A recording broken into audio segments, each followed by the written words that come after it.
La lumière provenant des objets qui nous entourent pénètre dans nos yeux.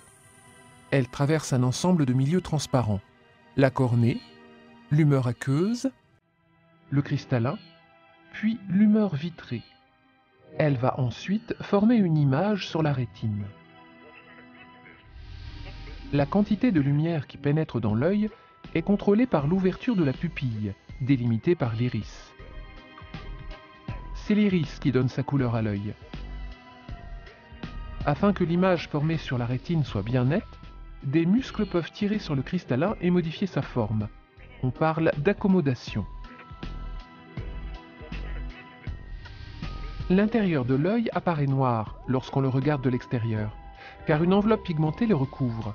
C'est la choroïde. La membrane la plus externe de l'œil est blanche et dure. C'est la sclérotique. Quand la lumière arrive sur la rétine, elle déclenche des réactions chimiques dans certaines cellules nerveuses, les photorécepteurs. Il existe deux types de photorécepteurs, les cônes et les bâtonnets. Les cônes sont moins sensibles à la lumière que les bâtonnets. De nuit, ce sont surtout les bâtonnets qui sont activés. Cependant, les bâtonnets seuls ne permettent pas de distinguer les couleurs et l'acuité visuelle est faible.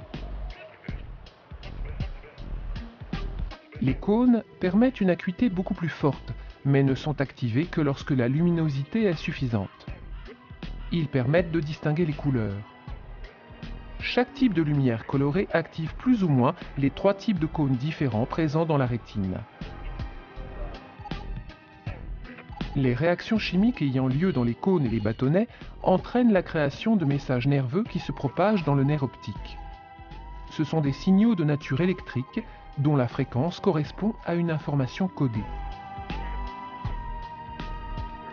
Ces messages nerveux empruntent les voies visuelles pour atteindre le cortex visuel occipital, la partie arrière du cerveau qui traite les informations visuelles. Les messages nerveux issus des parties temporales de chaque rétine se propagent sans changer d'hémisphère cérébral. Les messages nerveux issus des parties nasales de chaque rétine se croisent au niveau du chiasma optique et rejoignent le cortex visuel occipital de l'hémisphère cérébral opposé. Au cours de leur trajet, les messages nerveux passent d'une fibre nerveuse à une autre au niveau de zones de jonction appelées synapses.